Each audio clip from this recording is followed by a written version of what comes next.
All right. Welcome, everyone. Thank you for joining us today. My name is Pam. I am the facilitator for the North Suburban YMCA for the YES program, YMCA Education Series. It's my pleasure today to welcome Denise. She is going to be talking about how to heal your heel pain naturally. I love this title. Today's session is recorded, so there will be a podcast available on our website later this afternoon. So you can also reference it in case you forget anything during the talk.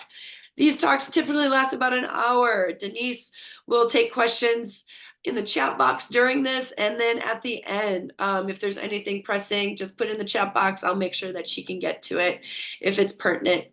With that, we would like to welcome Denise. Denise is a licensed physical therapist, specializes in treating pain using holistic approach to discover the root cause of pain and provide natural healing options. She's been talking to us for years, and we really enjoy her talking to us. So with that, please welcome Denise Schwartz from the Manual Touch. Yay!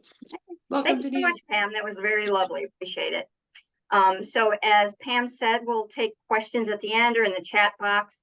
I am going to not be able to see anybody. So if you do have a question or something, please do put something in the chat box. I think you can even raise your hand somehow in there, but I don't know how. But anyway, I'm going to close out me and all of you. So thank you again, Pam, and I'm so appreciative of the Northbrook Y that we've been able to partner these many years so I could provide this wonderful education for the community. Today, we're going to talk about heel pain, and we're going to talk about the 4 most common causes of heel pain and what to look for and how do we take care of it.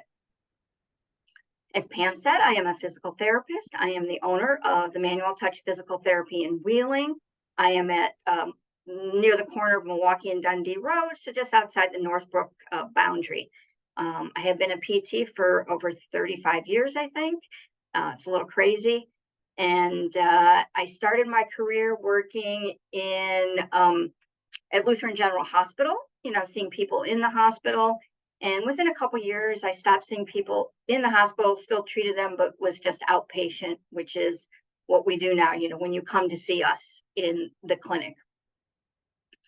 When I got out of school, I felt that back pain was the #1 reason people went to see their doctor. So I did a lot of continuing education on to become an expert in back pain. Along the way, I became an expert in treating all the parts of the body.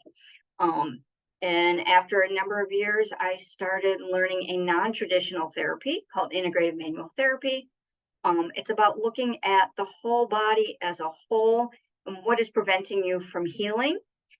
When I left the hospital, 2002, I think, I went to work for the company, CIMT. I was one of the founders here, like franchise here in the Chicago area. And we would see people who were very complex, medical, physical problems. It was a way of using hands-on approach, working with people who really didn't get better elsewhere. And what I found when I was learning this work is all those skills I learned that I would call traditional therapy, which helped a lot of people. There were a subset of people who didn't get help from that. And in fact, they would get worse from that kind of therapy. When I started learning the non-traditional approach, those people who really couldn't handle a traditional approach could handle this non-traditional approach, and we could get them better. And what I found is when I left CIMT to start my own practice, I decided to combine the two. So I use a whole body approach of traditional and non-traditional therapy to get people back to doing the things they love to do. I call it putting the pieces of the puzzle together, because you are a whole person. Everything works together, and we need to discover where in that puzzle do we need to begin. I have a couple of specialties in addition to working with, people who don't get better elsewhere, chronic pain, spinal issues. I also work with runners. I do run analysis. I do a very functional, holistic approach of exercise in addition to the manual therapy. And recently, in the last few years, I've added this new device called an OOV. If anybody's ever done this before, go ahead, put it in the chat box. This tool, my friend introduced me to it about just before the pandemic, and I found like it was a real missing link. It works your body three-dimensionally so you can't compensate. So I can have people lay on their back. Here's an older gentleman, it's between his back and the wall. So, you know, a lot of people as they get older, they're a little bit more hunched over. This helps lengthen you up and get you taller. Here you got another older gentleman working on some balance and integrating his foot with his body here. This is something, you know, if somebody's coming in for foot pain, this is something we would be doing. This is a much more advanced technique that my son is doing. You can see he's on one leg and I have him pulling down with a band. So all this is to get your core muscles to work, and it's to get your feet and your body working together. And that's the whole key to getting healing up any situation. During the pandemic, you created another device called a balance sit that you can sit on. And you could also do this in any position except standing, whereas this one you can stand on it. And I've been using this a lot to have people sit on it and really open up their hips, get their spine moving better, get them to it really wake up their core and their pelvic floor. Okay, so we're here to talk about foot pain, and there's a whole gamut of stuff you can do, but we sort of distilled it down to heel pain, which is something that we will see here in physical therapy quite a bit. So again, if we were in person, I might ask you, when do you have your foot pain? A lot of times people say it's first thing in the morning, it's really bad, or after sitting a while, standing up. It could hurt after activity, it could hurt with activity, it could hurt just standing for a long time. Sometimes it hurts right as you get up, and then as you move, it eases up, and it's pretty good for a little bit, and then it gets worse. So we all have to look at all those pieces and those subjective comments to discern what is really going on. Your foot has a lot. So before we get into the main causes and what we're going to do about it, we're going to do a little bit of an anatomy lesson here, okay? So this is your foot, all the bones in your foot. There's 23 bones. There's a lot of bones here. This is a view. So if you were coming like a bird's eye view down, so if you were looking down at the top of your foot, this is what you'd see. And if you cut your foot off from the bottom of your leg, okay? So you can see there's all sorts of little bones, and you got ligaments that attach to all these, and muscles and tendons, and any one of these can be a problem. Now we're talking about heel pain, and this bone right here called your calcaneus is what you would call your heel bone, okay? So when you go to the podiatrist, they often are really just looking at your foot, but your foot is attached to your leg bones, which is attached to your pelvic bones, which is attached to your spine, etc. So it's really important to look at this whole picture and what's happening, okay? Because no matter how you're using your feet, everything else is being affected. Your foot has what's called intrinsic muscles and extrinsic muscles. An intrinsic muscle is little muscles that attach within the foot itself. Extrinsic muscles are ones that begin on the leg and then come down and attach on the foot. So for example, here is your Achilles tendon, which attaches to your calf muscle called your gastrocnemius, and underneath that is the soleus. That Achilles tendon actually will attach to the bottom of your foot. There's a layer of tissue called your plantar fascia, which a lot of people possibly are on this call because they have what's called plantar fasciitis, and we'll talk about that in a minute. But that tendon attaches down here, okay? So you could have any problem all the way up here that just happens to show up down on the bottom of your foot. So it's very important to look at all that. You have muscles on the side of your leg that come down and it wraps around maybe the bottom of the foot, or it wraps around the top of the foot in order to, lift your foot up, move your big toe, be able to move your foot up and down. So very important to know all these muscles that are working. When I'm looking at someone, we want to know that your feet are working with your body. And so it's very important to understand your core. Your core muscles are all the muscles between your diaphragm and your pelvic floor. And the feet play a big role in being able to activate your core. So when we walk, when you roll over your big toe, you should activate your core to help stabilize you. So most of the time when people have pain or problem, those aren't working together. We call that neuromuscular re-education. So we got to get that working together. All right. So why or who gets heel pain? Well, it could be anybody. You could have a flat foot. You could have a high arch. You could be someone that pronates where your feet fall in.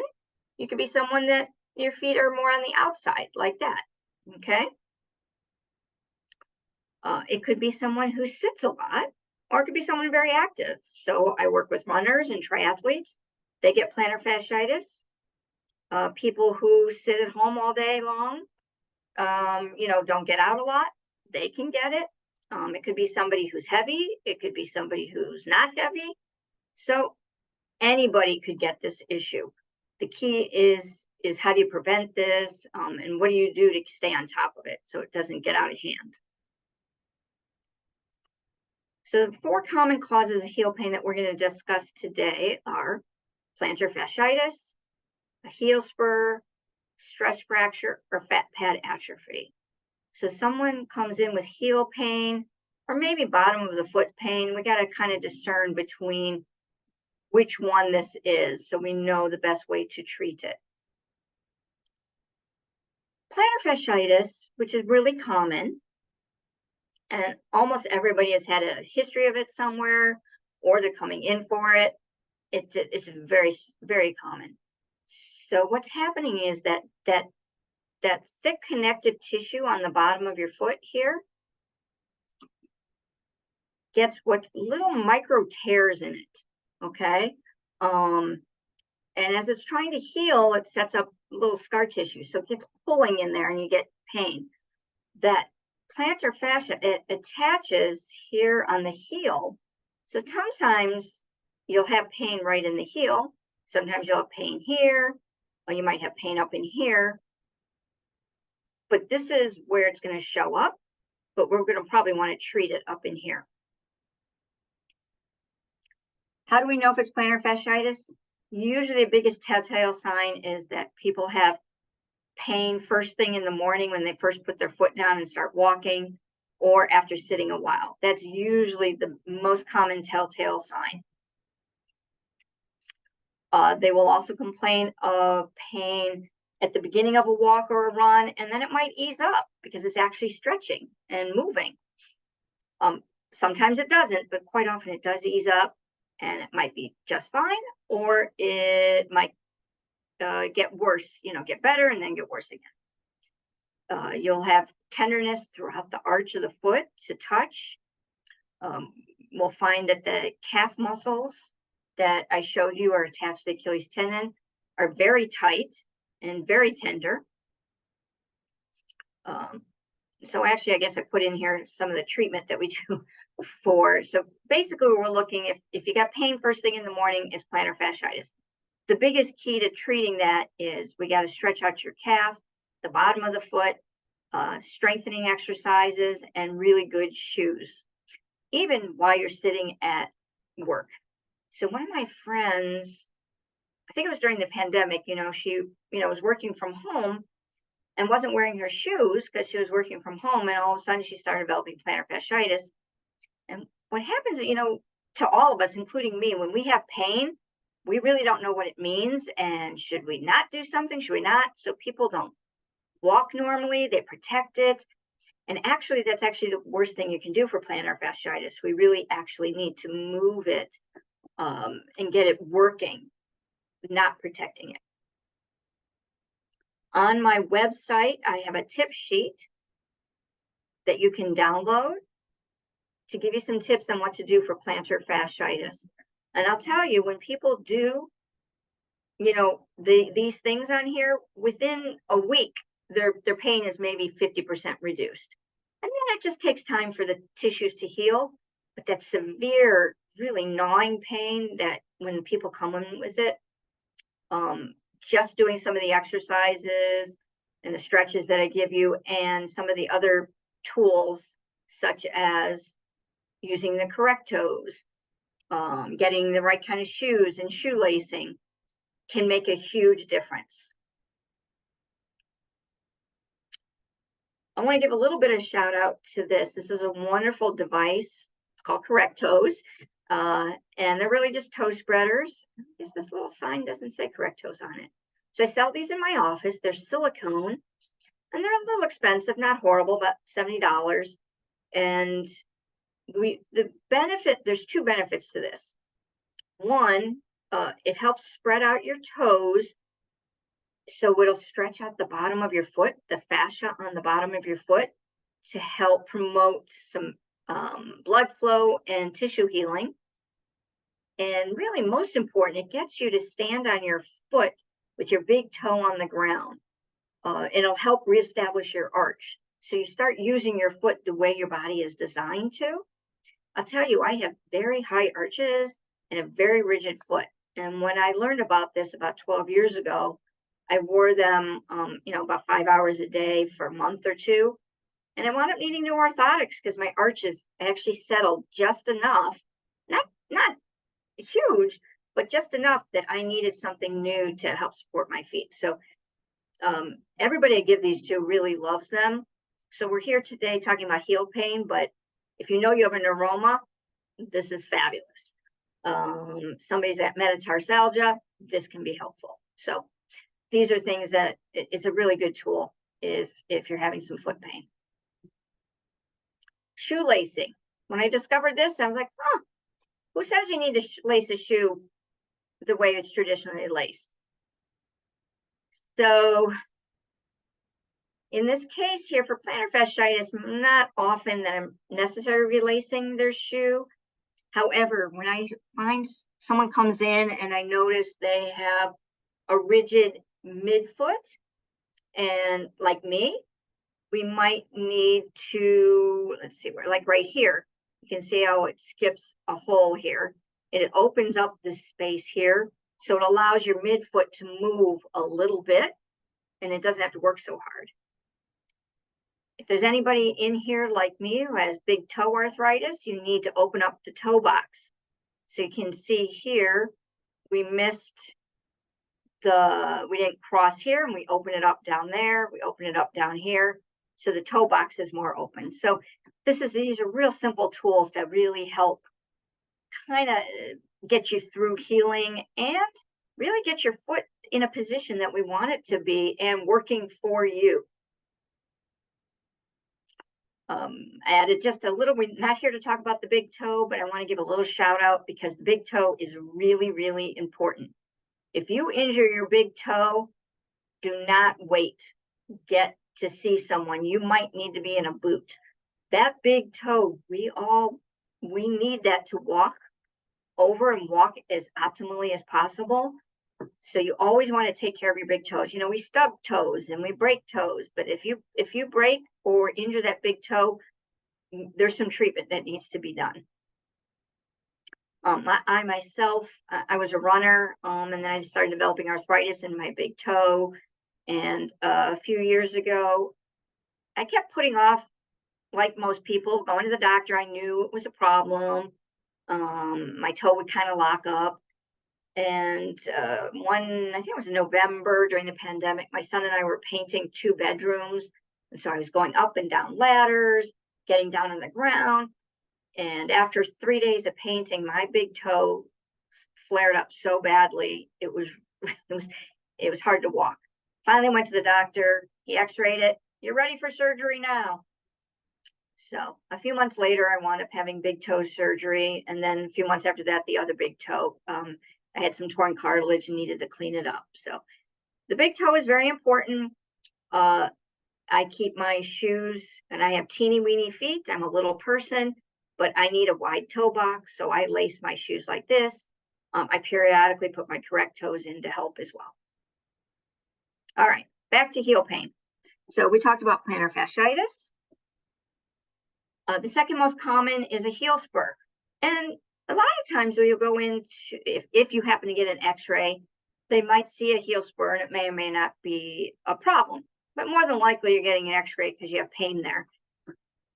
I find that, so I don't know if you've ever seen an x-ray with a heel spur. I couldn't find a good picture to show you, but it really looks like a fang. You'd think it's it looks so sharp and pointy. It's crazy that it causes severe pain, but it's bad, but not as bad as it looks. And what happens is that heel spur is because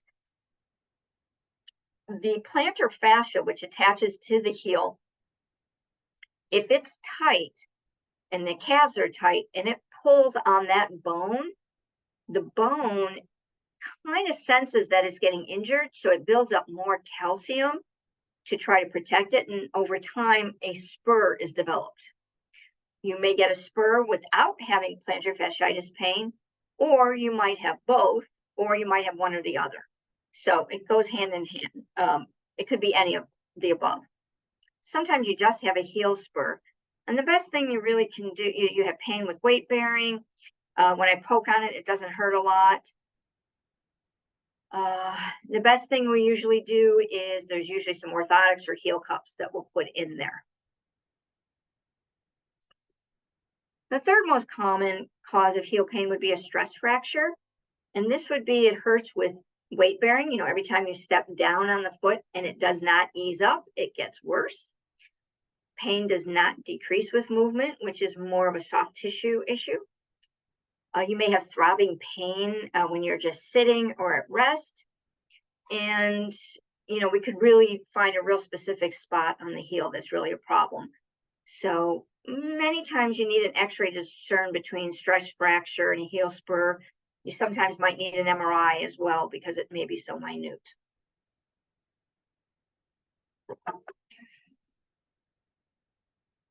The last thing we need to discern if you're coming in with heel pain is the fat pad on the bottom of the foot. Right here is a fat pad. Okay, and that kind of looks almost like, if you look at the bottom of the foot, it looks a little roundish, dome shaped. That's your fat pad. And over time, as people get older, and sometimes when you're young too, that fat pad decreases. You lose the fluid in it, and it atrophies away. And so it's a thinning of that area, and because of that, you're a little closer to the bone, and you get irritated. So you get pain with weight bearing. And the best way when they come in to see me to discern if there's some fat pad atrophy, is I might hold the back of the heel and squeeze it together and tape it in such a way and then it alleviates the pain. That's often, so you're sort of creating a pad out of the heel tissue that's still there. Okay, there's some little tips or some testimonials on how people have gotten better here. I should mention, if you would like a copy of this PowerPoint, a PDF copy of it, and some ebooks, please put your name, first and last name, and your email in the chat box, and I'll be happy to send this to you. So what's the number one mistake that people make with heel pain? They ignore it. So I had big toe pain. I kind of ignored it, but I treated it as well. I worked with it, with my hands, and I wore my correct toes. So I did a lot that I could on my own until it was time to go get it taken care of. And it's very important to figure out what's really going on, because it'll dictate how we give you exercises and the treatment. So how do we know if therapy will help? Physical therapy will help. Well, we want to make sure it is reproducible, because then we know we can reduce it. So if you come in and you tell me very specifically when it hurts and when it doesn't hurt, that's reproducible. If you come in and tell me it hurts all the time, it doesn't matter what position you are in, you can't seem to get rid of it, there's nothing that takes it away, then it's probably not reducible. So we need to get some more testing and figure out what's going on. However, sometimes people with other chronic pain situations, that may or may not hold true. So it sort of depends on the case. But in this case with heel pain, we really want to be able to reproduce the pain and knowing that we can reduce it then. So when you get pain, what are your choices? You can ignore it. Oh, maybe it'll go away. I'll just rest. I'll stop doing what aggravates it. Maybe you'll go to eventually decide to go to the doctor, and the doctor might give you ibuprofen. They might give you a steroid shot. Maybe at some point you might need surgery. Or we can handle it, which is physical therapy. Now, all three of these, there is a place for all of those things. I think ignoring it is never a great idea. Sometimes resting is a good idea, or stopping a certain activity is a smart idea. But that doesn't mean you're ignoring it. You're making conscious choices to do something about it. Sometimes people do need that injection to get them over the hump. They may need some steroids or anti-inflammatories. Hopefully surgery is a last resort, and you try to do something to take care of it and figure out why you got that problem. So with all the different diagnoses that we talked about, there is a reason that people got those problems. And usually it has to do with something mechanical, or which means how do you move and what's your strength like? Are you weak? Are you moving as optimally as you're supposed to? And most of the time we all move subconsciously. We just get up, we walk, we sit, we stand. As one of my older gentleman patients said, I'm 80 years old and I've been walking my whole life, and now the last 5 years I need to relearn how to walk again. Nobody taught you how to walk. Nobody taught you how to sit. Nobody taught you how to stand. As we get older and things change in our bodies and we compensate to function, at some point those run out and we develop pain issues, degeneration. And so this is why you need to see a professional, a physical therapist, to take a look at what kind of went haywire and what can we do to fix that. So we're going to work on fixing your mechanics, getting your body to work as optimally as possible together. Remember, we had those dancing skeletons. We got to look at everything besides your feet. We got to look up all the way up. What are your legs doing? What are your hips doing? What's your back doing? All the way up into your upper back or your shoulders, and vice versa. If you came to me with back pain, 9 times out of 10, I'm sending you to get new shoes, because the shoes are not protecting you, because there's something going on there. I find as people get older, their ankles become very rigid and stiff, and that limits your ability to move optimally, which causes stress and strain somewhere. Okay, so we talk about mechanics, which are really more of the bony alignments and getting all the joints to move the way they're supposed to. Dynamic stretching, this is a way of, instead of holding a stretch, you move your body to get your body to ease in and out of the stretch. Strengthening, give you targeted strengthening exercises. This will be more of a whole body approach, not just the foot. It's, most of the time there's stuff going on in your hips, and that's why your foot fell apart, or vice versa. Your foot had a big problem, and so then your hips didn't do what they were supposed to do, and the hip fell apart. So we got to look at both of those. And then we're going to look at shoes and possible orthotics. Sometimes over the counter is good enough, sometimes custom. I myself I'm 60 years old now. I've been wearing orthotics since my 30s. I have very high arches, very rigid feet. I had some other little abnormalities in the foot, and so I need them. Not everybody with plantar fasciitis needs a custom orthotic. Sometimes an over-the-counter one will work. I like to see people for a couple of months to do their exercises, to get them stronger, to start seeing if we can get things working together. And then their body is in a position to determine, should we get an orthotic now or not? Because things are going to change when they're in therapy the first couple months. So I don't usually send people to get an orthotic made right away. Getting an over-the-counter one is fine. Usually the good shoe stores such as Fleet Feet or New Balance have good ones, and they can guide you on which ones to get. So when you come into physical therapy, we talked about doing some fixing mechanics, which is a lot of hands-on work, manual therapy, working on balancing all your joints, reducing any soft tissue restrictions.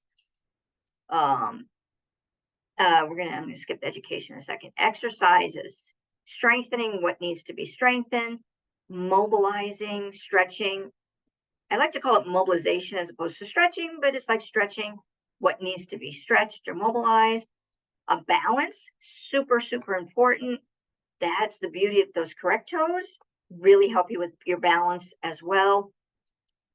Unfortunately, those correct toes don't, usually when you're wearing them, they don't fit with your shoes that you have. So I'll have my patients do some of their exercises with the correct toes and a pair of socks over them. And then and wear them around the house with some, slippers that are usually wider toe box, such as Crocs or Birkenstocks. And then the other times you won't wear the correct toes. At any rate, that helps activate your core and get your feet and your core working together, which we call neuromuscular reeducation.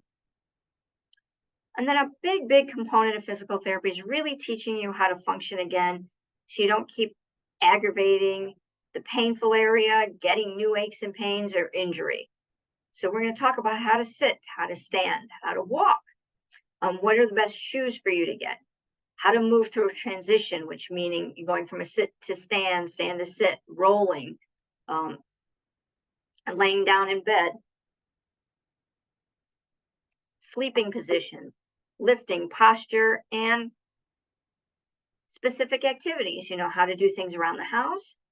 And if you're do sports or exercise regularly, we'll work on those things. So if somebody plays tennis or pickleball or a runner, we'll work on very sport specific exercises like that as well. This is a blog post that I wrote about or a link to a blog post on how to choose shoes and what to do when you go to the shoe store. So in this PowerPoint, I have a lot of links to specific articles on my website. So again, if you put your name, first and last name, and your email in the chat box, I'll be able to send you this PowerPoint. It'll be much easier for you to find things. These are some of the ebooks I have available as well that I will send you when I get your email. This is tips on how to function for anything you do all day long.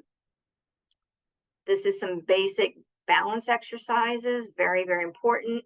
When the foot is a problem and you can't put weight on it or it hurts too much, your balance is going to take a hit, and we don't want you falling. I don't know if we have any runners on the call today, but heel pain is pretty common. Runners, plantar fasciitis. So this is a running ebook that I have. So as a thank you today, I'm happy to do a free 20-minute consult with you by phone or telehealth to discuss what's going on with you and provide you with any recommendations. Just give a call to my office and Jenny will set you up with that. So thank you for coming today. I hope that was informative and you enjoyed it. I am going to stop the share, and if you have any questions, I'm happy to answer anything that you might want to talk about, whether it's heel pain or something else today. I'd be happy to answer any questions about aches and pains and what may be going on. Let's see in the chat box, is there anything here? Okay, no questions in the chat box. But if you want to put your name in the chat box and your email, I'll be happy to send you all this information.